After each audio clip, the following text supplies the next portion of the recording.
Good morning, everybody. So, today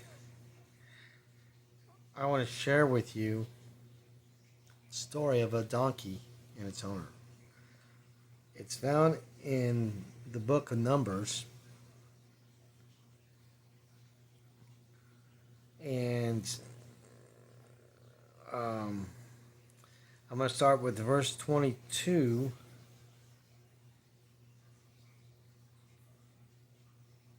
and I'm going to finish with verse 35.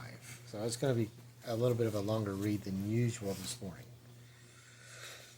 But God was angry because he was going, and the angel of the Lord took his stand in the way as an adversary against him. Now he was riding on his donkey, and his two servants were with him. When the donkey saw the angel of the Lord standing in the way with his drawn sword in his hand, the donkey turned off from the way and went into the field. But Balaam struck the donkey to turn her back into the way. Then the angel of the Lord stood in a narrow path of the vineyards, with a wall on this side and a wall on that side. When the donkey saw the angel of the Lord, she pressed herself to the wall and pressed Balaam's foot against the wall so that he struck her again. The angel of the Lord went further and stood in a narrow place where there was no way to turn to the right hand or the left. But the donkey saw the angel of the Lord. She lay down under Balaam. So Balaam was angry and struck with the donkey with his stick. And the Lord opened the mouth of the donkey, and she said to Balaam, "What have I done to you that you have struck me these 3 times?" Then Balaam said to the donkey, "Because you have made a mockery of me. If there had been a sword in my hand, I would have killed you by now." The donkey said to Balaam, "Am I not your donkey on which you have ridden all your life to this day? Have I ever been accustomed to do so to you?" And he said, "No." Then the Lord opened the eyes of Balaam, and he saw the angel of the Lord standing in the way with his drawn sword in his hand, and he bowed all the way to the ground. The angel of the Lord said to him, "Why have you struck your donkey these 3 times? Behold, I have come out as an adversary because your way was contrary to me. But the donkey saw me and turned aside from me these 3 times. If she had not turned aside from me, I would surely have killed you just now and let her live." Balaam said to the angel of the Lord, "I have sinned, for I did not know you were standing in the way against me. Now then, if it is displeasing to you, I will turn back." But the angel of the Lord said to Balaam, "Go with the men, but you shall speak only the word which I tell you." So Balaam went along with the leaders of Balak. So this is a story about Balaam and his donkey. Okay, so Balaam was asked to place a curse against the Israelites for Balak, and so that he might be able to defeat the Israelites. Well, he was warned not to do this. He was warned not to go with them. But he did anyways because he wanted the Israelites to suffer. So as he was writing, God sent his angel down to block his path. Now the donkey could see this angel with a sword drawn, and the donkey was not going to have anything of it.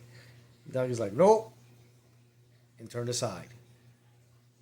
Well, Balaam got angry, forced it back onto the road or the pathway. So the angel went a little bit further, blocked another passage. And this time the donkey was between 2 walls. So the donkey pressed himself so hard that he was crushing Balaam's foot against the wall. Balaam struck the donkey again. And so the angel goes further down their path. Sword still drawn, standing right in the way. And the donkey was like, you know what? Forget this. I am not going any further. And completely stops. And Balaam, of course, gets angry again, hits the donkey, and then the Lord gave the donkey a voice. And the donkey's like, why are you hitting me? And Balaam says, because you're making a fool. You're making me look like a fool. And the donkey's like,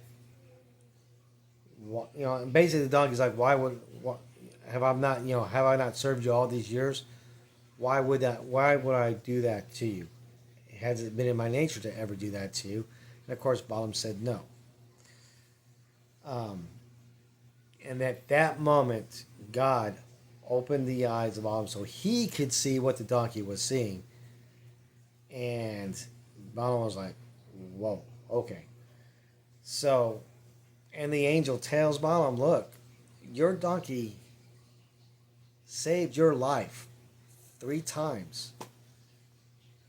And at that point, Balaam realizes that he sinned, but I don't think he was completely sorrowful for his intent on what he was trying to do to the Israelites. I think he made that confession about sinning just because I think that is what he wanted, the angel of the Lord to hear. I think he was trying to play politician. I mean, he was just like, hey, if you're all upset with this, I'll go back the other way. I won't go with these guys, But God already had a plan to work out through him, and in the end, instead of cursing the Israelites, Balaam ends up cursing Balak, the very king who hired him to place a curse on the Israelites. Because God was not going to allow the Israelites to be defeated by this king, and especially not let one of their own place a curse on their own people. Because Balaam, if I remember right, Balaam was also an Israelite. I think.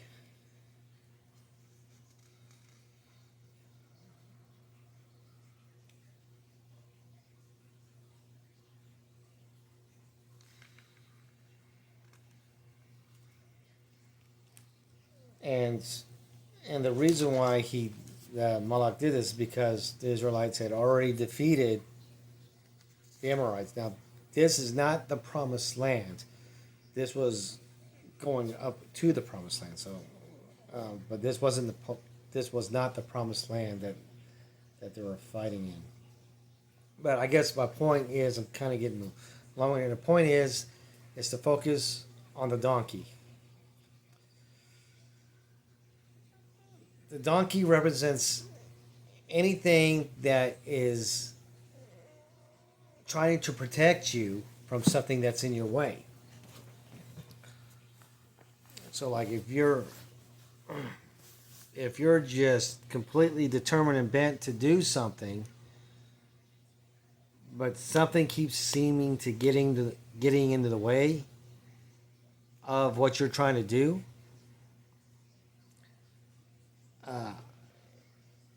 it might be an indication that you aren't meant to do that, and that you're not supposed to do that. And in this case, the donkey was there to doing his job, protecting his owner from harm. But his pride, his determination, and his need for revenge, or his desire just to hurt the Israelites, was so great, he was blind and couldn't see what the donkey was seeing.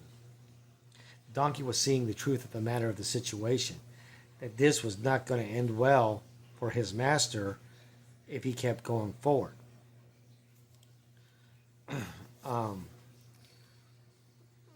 So whenever we are bound and determined to get something done and something seems to be getting in the way, or if we have somebody who may be getting in our way, or who are preventing us from doing what we're trying to get done, we might want to take a step back and think, well, maybe I'm not supposed to be doing this. Because we have free will, God gives us free will. But God will provide chances for us to stop from doing what we're not supposed to be doing.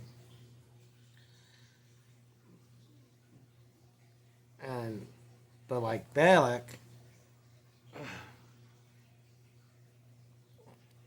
when he was faced with the truth, and when the truth was revealed to him, it was already, I guess you can kind of say, too late.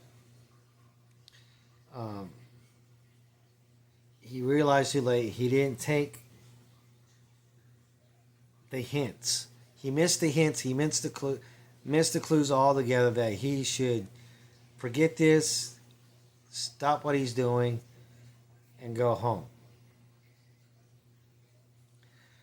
Sometimes when we have interruptions like the donkey provided for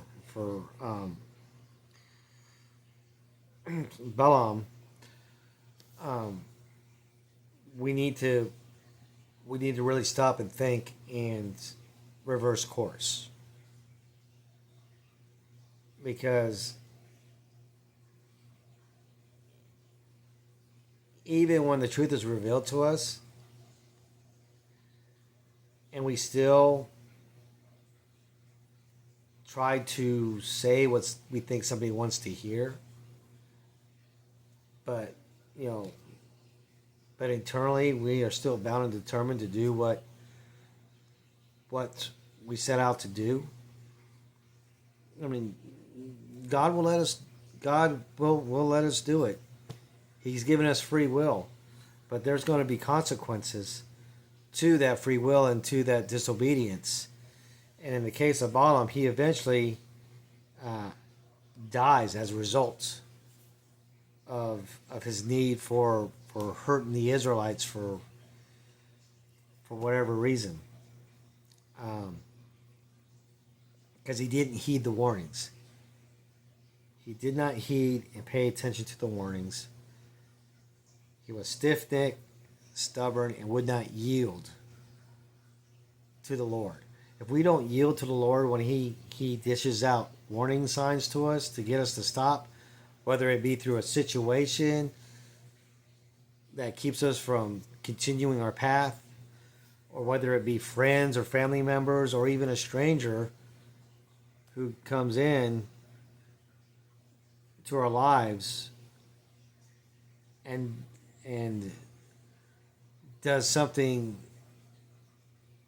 contrary to what we're used to, it means we really need to pause and think about what we're doing before it's too late.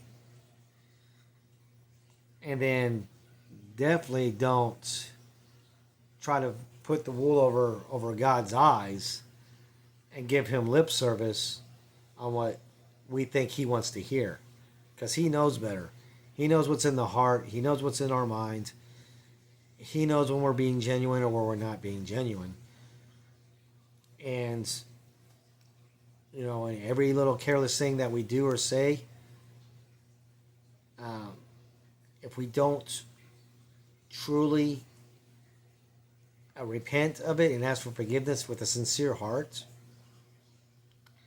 it's just lip service to God, and we're going to have to account for that careless action, for that careless word, because our pride and our arrogance got in the way of doing what the Lord wanted us to do, or prevented us from not doing something that the Lord is trying to save us from.